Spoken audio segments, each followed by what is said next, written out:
आताच्या लेक्चरमध्ये आपण बेंडिंग स्ट्रेस हा जो आपला एक चॅप्टर आहे याच्याबद्दल आपण डिस्कस करणार आहोत. तो बेंडिंग स्ट्रेसची बेसिक इन्फॉर्मेशन आपल्याकडे असायला पाहिजे बेंडिंग स्ट्रेसला स्टार्ट करण्याच्या अगोदर. तो बेंडिंग स्ट्रेस चॅप्टर जर तुम्हाला शिकायचा असेल तर त्यासाठी सगळ्यात महत्त्वाचा काय असतो तो म्हणजे मुवमेंट ऑफ इनर्शिया. तो आपल्याला मुवमेंट ऑफ इनर्शिया लक्षात घ्यावा लागेल. का बरोबर का? कारण जेव्हा आपण बेंडिंग स्ट्रेस बोलताय ज्याला आपण सिग्मा बी ने डिनोट करतो, हा बेंडिंग स्ट्रेसचं एक्सप्रेशन आपल्याकडे काय असतं, यासाठी आपल्याकडे प्युअर बेंडिंग थिअरी असते. जर तुम्हाला बेंडिंग स्ट्रेस लक्षात घ्यायचं आहे तुमच्याकडे थिअरी काय आहे, M by I sigma by Y is equal to E by R, याला बोलतात फ्लेक्झरल फॉर्म्युला. हा आपल्याकडे फ्लेक्झरल फॉर्म्युला आहे. या फ्लेक्झरल फॉर्म्युलाचा वापर करून आपण बेंडिंग स्ट्रेसचं एक्सप्रेशन बनवलेलं आहे. याच्यामध्ये हा जो सिग्मा आहे ही आहे आपली बेंडिंग स्ट्रेस. ती कशी काढतात, जर पहिल्या दोन टर्म कन्सिडर केल्या तुम्ही तर तुमच्या लक्षामध्ये काय येईल की सर हा बेंडिंग स्ट्रेस काढायचा आहे, वाय डिवाइडला इकडे मल्टिप्लायला टाका. वाय मल्टिप्लायला टाकला तर Y into M by I is equal to होऊन जातो सिग्मा, इज इक्वल टू काय होऊन जातो सिग्मा. आणि तुमच्या लक्षामध्ये यायला पाहिजे की आय बाय वाय जो असतो आय डिवाइड बाय वाय याला बोलतात sectional modulus Z. I by Y असेल तर त्याला तुम्ही झेड लिहिणार, पण बाळांनो वाय बाय आय असेल मग याला काय लिहिणार, त्याला लिहिणार तुम्ही 1/z. काय लिहिणार त्याला 1/z. याचा अर्थ असा आहे की याला मी m/z लिहून टाकणार, माझ्याला सिग्मा. सांगायचं तात्पर्य असं आहे की बेंडिंग स्ट्रेसचा आपल्याकडे फॉर्म्युला काय येणार आहे, m/z येणार आहे. m/z याचा वापर तर तुम्ही अगोदर कॉलममध्ये पण केला. कसा, तुम्हाला सिग्मा मॅक्स जेव्हा काढायचा होता तेव्हा तुम्ही बोलले direct stress plus bending stress, आणि या बेंडिंग स्ट्रेस एक्सप्रेशन काय लिहिलं होता, m/z. आठवते तो असं लिहिलं ना तुम्ही, p/a प्लस m/z. याचा अर्थ हा फॉर्म्युला आपल्याकडे ऑलरेडी आहे. पण प्रश्न असा पडतो की ठीक आहे की आता प्रश्न आहे की बेंडिंग स्ट्रेस काढायचा प्रश्न विचारतात ना, एम कसा काढतात आणि झेड कसा सांगून काढतात सांगा. चॅप्टर एंड झाला डायरेक्ट. ओके, बरं मग एम काढणं कसं आहे, ज्याप्रमाणे तुम्ही ती एम काढण्याचा काय केलं प्रयत्न, पी इंटू ई केला होता, आठवतं. पण इथे तुम्हाला केस लक्षात घ्यायचे. बरं काय केस लक्षात घ्यायचे बघा.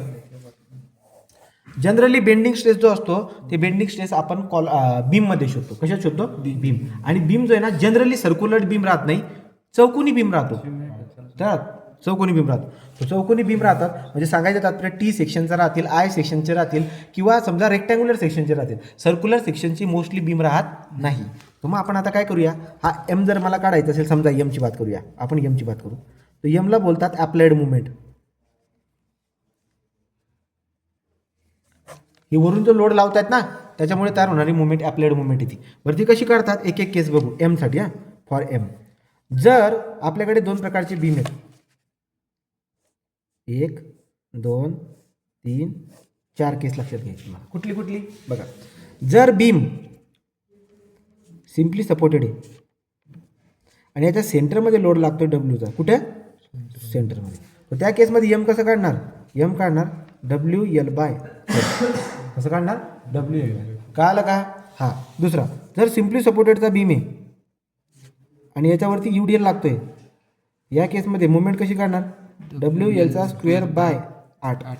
WL²/8 झाले दोन. तिसरं घ्या, जर समजा कॅन्टिलिव्हर असेल आणि कॅन्टिलिव्हर बीमच्या फ्री एंडला लोड लागत असेल डब्ल्यूचा, तर त्या केसमध्ये तुम्ही मुवमेंट कशी काढणार, WL, फक्त WL. बाबा कसं काढणार, W×L, तो असा असेल तर. आणि नंतर मुवमेंट बरं का W×L. आणि जर समज बाळांनो जर कॅन्टिलिव्हर बीम असेल आणि याच्यावर UDL जर का असेल तर या केसमध्ये मुवमेंट कशी काढतात, WL²/2. बोल नको, लोक लक्षात ठेवतील तो WL²/2. या पद्धतीने हे 4 फॉर्म्युले लक्षात ठेवलं तर तुमचं अर्धं काम होऊन जाईल, म्हणजे कुठलं एमचं काम होऊन जाईल. Simply supported beam point load WL/4, UDL WL²/8, 4 1 4 4 2 8. ठीक आहे, पुढे या. आणि इथं जर असेल तर इथं स्क्वेअर होते बघा ना वरती, WLचा झाला WL² 4 2 किती झाले 8. हा याच्या खाली किती, एक दुप्पट करायचं, दुप्पट असं म्हणतोय. आता काय आलं, WL आलं तर हे WL²/2 होऊन जाईल. मग आलं का लक्षामध्ये. तो एम कसा काढायचा याची कहाणी मी तुम्हाला सांगितली. आता कहाणी सांगतो झेडची. जर तुम्हाला झेड कळून गेला तर काम होऊन गेलं. बरं या इकडे, झेड मला काढायचा आहे. झेड मला काढता आला तर बरं होईल. रेक्टँग्युलर सेक्शनसाठी झेड काढणं सोपं आहे. रेक्टँग्युलर, फक्त रेक्टँग्युलर. हा रेक्टँग्युलर सेक्शनसाठी झेड कसा काढता, झेड काढण्यासाठी आपल्याकडे फॉर्म्युला आहे Z = BD²/6. कसं काढतात, BD²/6. पण बाकीचे जर का सेक्शन आले, म्हणजे कसे बोलतो मी, जसं की समज बाकीचे सेक्शन जर का आले, आपण घेऊया समजा कुठलाही सेक्शन, एनी सेक्शन. जर दुसरा कुठलाही सेक्शन आला याला सोडून, दुसरा कुठलाही सेक्शन आला तर आपल्याला झेड काढण्यासाठी काय करावं लागत असतं, I/Y. काय करावं लागतं, I/Y. लक्षात आलं का. तो आय बाय वाय करावा लागेल. आता प्रश्न असा पडतो की आय बाय वाय करायचं, ठीक आहे आय बाय वाय करू आम्ही, पण आय बाय वाय करण्यासाठी आय काढावं लागेल, वाय काढावं लागेल. बरं वाय कसा येतो, सॉरी आय कसा येतो, आय म्हणजे moment of inertia, moment of inertia. तर मुवमेंट ऑफ इनर्शिया तुम्हाला काढावा लागणार आहे कोणाकोणाचा, हॉलो रेक्टँग्युलरचा, हॉलो रेक्टँग्युलरचा. Okay, hollow rectangular. नंतर तुम्हाला आय सेक्शनचा मुवमेंट ऑफ इनर्शिया काढता यायला पाहिजे, आय सेक्शन. नंतर तुम्हाला टी सेक्शनचा मुवमेंट ऑफ इनर्शिया काढता यायला पाहिजे, टी सेक्शन. नंतर समजा तुम्हाला सी सेक्शनचा पण मुवमेंट ऑफ इनर्शिया यल आणि सी सेक्शनचा पण मुवमेंट ऑफ इनर्शिया काढता यावा. ओके हां, मग आपण हे काय करून बघूया. हॉलो रेक्टँग्युलर जर का असेल तर त्याचा आय कसा काढला जातो आणि त्याचा वाय कसा काढला जातो एकत्रितपणे सांगून देतो. हॉलो रेक्टँग्युलर, समज हा हॉलो रेक्टँग्युलर सेक्शन आहे.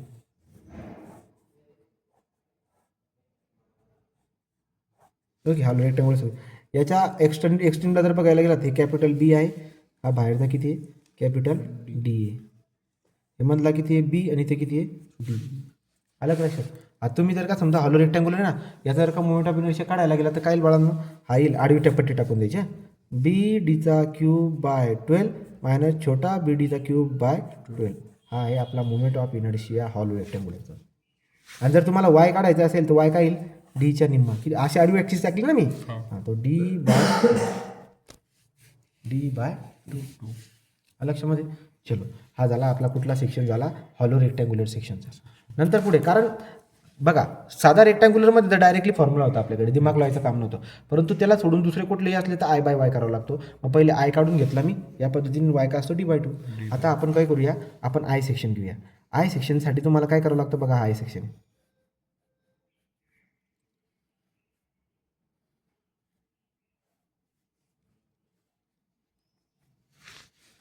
ओके का.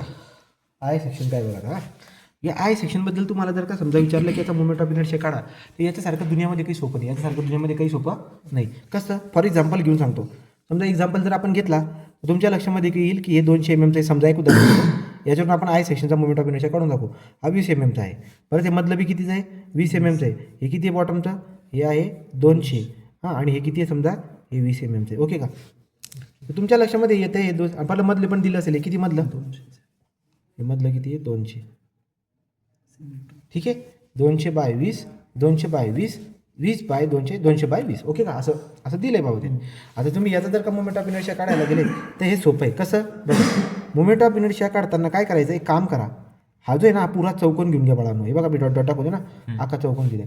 तो चौकोनाचा काय येईल बरं का माहिती आहे का, तो येईल बीडीचा क्यूब बाय 12. म्हणजे कसं रे, हा इथला बघा बी काय इथला 200, बी काय टोटल हे 200 आणि 20 आणि 20 किती झाले 240, 240चा क्यूब. म्हणजे मी आडवी ॲक्सिस टाकलेली, बघा आडवी ॲक्सिस टाकायची बेंडिंग स्ट्रेसमध्ये जनरली. ओके, त्या ॲक्सिसच्या अबाउट मुवमेंट ऑफ इनर्शिया तुम्हाला दिसायला भेटेल. बघा तो बी डीचा क्यूब डिवाइड बाय, हा झाला अख्ख्या चौकोनचा. पण का रे, इथं रिकामी जागा आहे ना बाळांनो, आणि किती रिकामी जागा आहे, एक आणि इथली एक. मला सांगा मायनस किती रिकामी, 2 ना, 2 × हे अंतर किती असणार सांगा बरं, हे अंतर किती असणार माहिती आहे, हे 200 मधून मधले 20 मायनस केले मी, आणि इकडे 100 आणि इकडे नाही गलती झाली, 200 मधून 20 मायनस केले 180, इकडे 90 आणि इकडे 90. म्हणजे याचा बी किती आहे, याचा बी आहे 90. बघा 90, तो 2 टाइम्स बी डीचा क्यूब, डी किती याचा मधल्याचा 200चा क्यूब डिवाइड बाय 12. असं जर तुम्ही केलं तर तुम्हाला 2 येतात ते कप्पे म्हणून मी 2 घेतले बघा, 2 टाइम्स बी डीचा क्यूब बाय 12. असं जर केलं तर तुम्हाला मुवमेंट ऑफ इनर्शिया भेटून जातो. कशाचा, आय सेक्शनचा. तो आय सेक्शनचा मुवमेंट ऑफ इनर्शिया काढणं देखील सोपं आहे. आय सेक्शनचा मुवमेंट ऑफ इनर्शिया काढून टाकला. पण आता मला काढायचं आहे टी सेक्शनचा मुवमेंट ऑफ इनर्शिया. आता मला काय काढायचं आहे, टी सेक्शनचा मुवमेंट ऑफ इनर्शिया काढायचा आहे. आता हा बी काढणं सोपं आहे. कसं बघा, टी सेक्शनचा मुवमेंट ऑफ इनर्शिया काढून आतापर्यंत कुठले सेक्शन विचारले ते तुम्ही चेक करायची, आपल्याला सोपं जाईल. बघूया, किंवा आपण एक काम करू, आता याच्यावर बेसिसवरती एक उदाहरण सोडून तुम्हाला दाखवतो मी. मग मी टी सेक्शनचा मुवमेंट ऑफ इनर्शिया तुम्हाला उदाहरण आल्यावर घेऊन दाखवेल.